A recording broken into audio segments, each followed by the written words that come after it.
Hello friends, in the lecture today we will talk about one of the nationalist historians, S.N. Sen or Surendranath Sen, and the kind of work which was done by him. He is popularly known for his book 1857, for which he was asked by the government of India to do that particular work, and it was decided in the centenary year of the revolt of 1857. In 1957 he was this kind of a work which was being commissioned by the government of India, and S.N. Sen was interested this kind of a task to take up the voluminous kind of a work which was associated with the revolt of 1857. As we all of us are aware, that revolt of 1857 is a contested one in the framework of the various historians or the various historiographies. We find that how 1857 is either being seen as a Sepoy mutiny or a first war of independence, or for that matter, or a conspiracy. So various kinds of theories they were there with regard to the revolt of 1857, and we find that how it was brought into this kind of ambit where V.D. Savarkar talked about in the framework of 1857 as the first war of independence, and how it was being used by the nationalists during the national movement as some sort of an inspiration during the times of the national movement against the colonial rule. So in that sense we find that S.N. Sen, when he wrote 1857, the kind of work which was written, and how he tried to see the evolution of the revolt of 1857, when he says that this kind of a revolt, which was initially some kind of a religious war, and it evolved into some kind of a national rising as well, because we find that participation of so many people from different sections of the society during the revolt of 1857. So we find that S.N. Sen, he is not only popular from the framework of the revolt of 1857, the kind of work which he has written, but the kind of sources which he has used for his other works. Many of them they are concerning the Maratha history, and some of them they are also dealing with the Portuguese sources or Sanskrit sources. So Surendranath Sen's work, it covers different periods, and they also covered the different kinds of evidence which was available to the historians in the framework of the sources. And when we tend to understand that he was able to in a way see the various kinds of sources, whether the Bakhars which were there from the framework of the Marathi sources, or the various foreign biographies of Shivaji which he wrote in 1930, or the Sanskrit documents which were there in 1951. And we find that whenever he was writing his history, we find that he had that kind of a directness in terms of what he was presenting to the audience or to the readers, and it was more readable in the framework of the colonial venom which was there, because we find that most of the history was Eurocentric in nature, and this Eurocentric approach was in the sense that they were trying to negate the Indian civilization as a whole, and they were trying to present themselves as superior in nature. So most of the British texts, we find that such kind of an approach which was dealing with Eurocentrism could be found, and we find some kind of a similarities when you talk about the 1857 revolt. Then we see that Vellore mutiny, where we find that similarities could be found, because in that particular mutiny, how Indian soldiers how they looked and the kind of appearance which they had. So that was being questioned, and it was suggested that the manly moustaches, they should be trimmed to a standard proportion, and their old turbans, they would be replaced with a leather cockade. And it was not acceptable to the sepoys on the religious grounds, because leather cockade was more of a Christian feature. So we find that such kind of affinity with the idea of religion was there in the Vellore mutiny, and similar kinds of resonances could be found in the revolt of 1857 as well. And we find that how, beginning from the sepoy discontent, this kind of a mutiny, it led to widespread disaffection among civil population, and SN Sen has seen this in his work, bringing about the important kind of contribution of the various sections of the society. And when you try to resonate it with the V.D. Savarkar's work, Indian War of Independence, which was published in 1909, where he first makes a claim with regard to being 1857 being seen as the war of independence, and he says the issues of Swadharma and Swaraj, both of them, they were very important to the Indians. And we find that how the nationalists, they used it as a source of inspiration in fight against the British. And we also have to see that the people, those who were participating in the revolt of 1857, they were ready to lay down their lives in the similar manner. We find that at the in the later times, the revolutionaries, they also did the same thing. They were relying on individual heroism,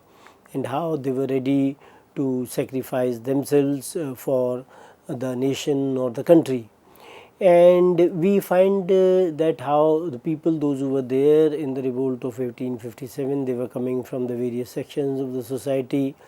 and it was being suggested that the initial days troubles, they were being attributed to the high caste Hindus, and it was decided to enlist the men of lower castes and primitive tribes as a counterpoise. But we find that how the Parsis, they swelled the rebel ranks in Awadh, and the Bhils, they joined them in Rajputana in central India, while Santhals once more decided to fight the government that protected the moneylenders. So in that sense, we find that no community, class or caste as such was entirely for or against the government in that sense. And we find that so many people from different sections or groups, they participated in the revolt of 1857. And when you talk about regarding the people, those who participated, or the percentage of population which participated, then SN Sen talks about that one must not forget that only a determined minority takes an active part in revolt or revolution, while the overwhelmingly majority, it remains passive, and an interested section might openly align itself with an existing order. So it does not mean that everyone has to participate in the revolt or some kind of a revolution. Even a minority which is representing or participating in that particular revolt or mutiny, in that sense, they are also part of that particular section of society. And he also argues that nowhere did a revolt command universal support, because there was a strong party of loyalists in USA who preferred to migrate to Canada when a country achieved independence, and there was no lack of royalists in revolutionary France as well. So we find that many times this kind of an argument is being given that not everyone participated in the revolt of 1857, or others, many of them, they remained silent, or some of them, they even supported the British. So SN Sen has in a way rejected this kind of an idea, and he says that when one sees the history of other countries as well, and it can be deduced that not everyone has to participate in such kind of a revolution or revolt. And we find that when you are talking about 1857 revolt and its evolution, that how mutiny, it became some sort of a revolt and assumed a political character as well, when the people, those who were from Meerut, they placed themselves under the king of Delhi, and a section of landed aristocracy and civil population, they also declared in his favor. So we find that what initially was seen as a fight for religion, it ended as a war of independence, for there is not slightest doubt, as SN Sen has argued, that the rebels, they wanted to get rid of an alien government and wanted to restore the old order. So in that sense, he is trying to understand the evolution of the revolt, that how a revolt was in a way emerging from being mutiny to a revolt, and thereafter as a war of independence, where people from different sections of society they participated. And we find that despite the religious and the linguistic differences or the racial differences, we find that the people of India felt that they had something in common as against the Englishmen, and then they decided to fight them. And he also in a way narrates that how a Rajput bard who found in Jat victory at Bharatpur a theme worthy of his muse, and Bundelas they delighted in the British disaster in Nepal. So people they in a way understood the impact of the colonial rule, or what the colonial rule was trying to do to them in that sense, and how despite having a lot of differences in terms of their language, maybe religion or region, people they understood that there was a common enemy who was an English person. And we find that during this particular time, religion is the most potent force in absence of territorial patriotism. And in 1857, men from all walks of life joined hands with sepoys in defense of the religion. So religion as it is being understood in India as a way of life, in that sense, that is why we find that how even the religious reforms they are tied to the social framework of the society, and that is why they are referred to as the socio-religious reforms. And the various movements which have been initiated, they also talk about that how both of them they are connected. And we find that how when you talk about the mutiny or the revolt, how it was inevitable and no dependent nation can forever reconcile itself to the foreign domination as it happened in India. And any kind of a government which is despotic in nature, which is in a way ruling through the sword, that had to be tackled, and whether that sword was in a velvet sheath as well. So in India we find that the sword was apparently in custody of the sepoy army, and between sepoys and their foreign master there was no common tie of race, language and religion. And we find that Indians they could not possibly feel that kind of a loyalty to the British crown that Englishmen imbibed with their mother's milk. So in that sense we find that sepoys, many of them they were working because they were being given an employment and they were being given salaries by the British. And over a period of time we find that the traditional obligation of the salt which was there, with which the sepoy was tied earlier with his employer, but this kind of a bond was not in any way substitute for the loyalty and patriotism. We find that how sepoys they enlisted for the sake of his bread or for his livelihood, and we find that over a period of time sepoys they moved away against any kind of obvious humiliation of his unnatural position, for as a sepoy it was his big duty to hold his country under foreign heel. So we find that how sepoys they went away from the colonial rule in that sense, because they realized that how they were being mistreated by the colonial masters. And we find that possibly also that they were not thinking in those clear terms, but sepoys they were suffering from a sense of inequality that was very clear, which they could not ignore or avoid, because the foreign government was holding scales even between one individual of a conquered community and another. But it cannot be fair to subject to the subject race against the ruling nation. So in that sense we find that how British they were not fair to the subject race in that sense, and all sorts of racial discrimination it was being practiced against the Indians, and how they were being seen as niggers, pigs. That is how they were being referred as, and how in many clubs etc. it was being written that dogs and Indians are not allowed. And so in that sense mutiny was not inevitable in that sense in 1857, but it was inherent in the constitution of the empire that how it was there. So, we find that 1857 was a period where we find that all these forces or factors, they came together, and the constitution of the empire was such that it led to the revolt of 1857. We also see,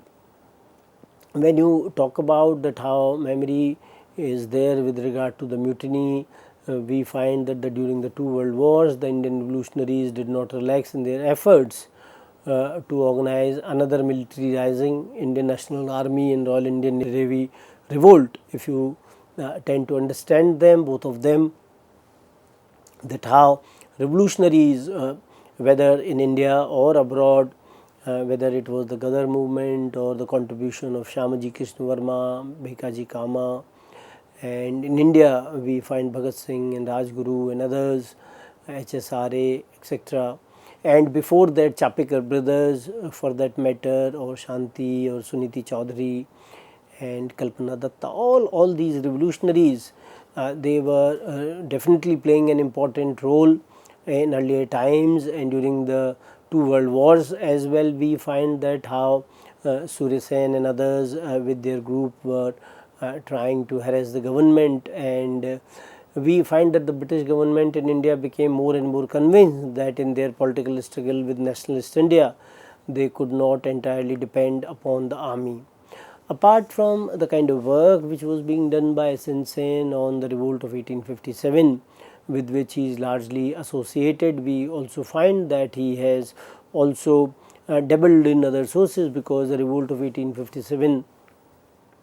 or 1857 was in a way his last work. But before that we find that the way he has handled the various sources, whether it was in the framework of the biographies of Shivaji, which was in 1930, where we find that how the foreign biographies of Shivaji, which was some sort of a collection of the foreign documents, and these documents, they pertain to the French, Dutch, Portuguese and English, and how Shivaji was seen as a great national hero, because we find that the colonial historians, they were in a way trying to strip India of its history, and not much was written by even the Indian historians, and even if it was written, then it was rejected by the colonial historians, and how Shivaji was a great national hero and a leading hero of the Hindus in their defense of the time honored nationalist national institutions against a system of political and cultural innovations of foreign origin in that sense. And we find that when you talk about these kinds of biographies, then they were based on the foreign works and contemporary documents, with introduction besides 6 biographies, and one of its chief attributes is the extract from the Dutch records and English embassies to the court of Shivaji, selections from the English records. Apart from that, he also wrote other histories as well, whether the administrative system of the Marathas in 1923, where he looked into the archival documents and Maratha government and its evolution, and how he compares the English institutions and laws and regulations with those of the contemporary Europe. And one of the primary strengths of this study was the military system of the Peshwas, with special reference to the organization of the Navy, and it has a comprehensive bibliography and exhaustive index, which add to the usefulness of this work. So, we also find that apart from the administrative part, he also was dealing with the military system of the Marathas, and how he did a lot of research with the Marathi, Hindi, French, Portuguese and English records. And we find that he talks about the Maratha commanders and its strategists, because they did not leave account of military affairs, and S.N. Sen in his 14 chapters provides a good deal of insight into various aspects of this little research subject. And later we find that the revisionist historians, they also talk about the military system of the Marathas, and how this book focuses on the Maratha Navy and the piracy or the sovereignty of the sea. And later we find that the revisionist historians like Randolph Cooper, they criticize the Eurocentric approach and the military determinism, that how European military was considered to be far more superior than the Indian military, and some kind of a stepmotherly treatment was being given to the Indian historians. And we find that how he not only was talking about the administrative or the military aspect of the Marathas, but he also dabbled in a number of other sources which were dealing with the Maratha history, and he handled the translation of the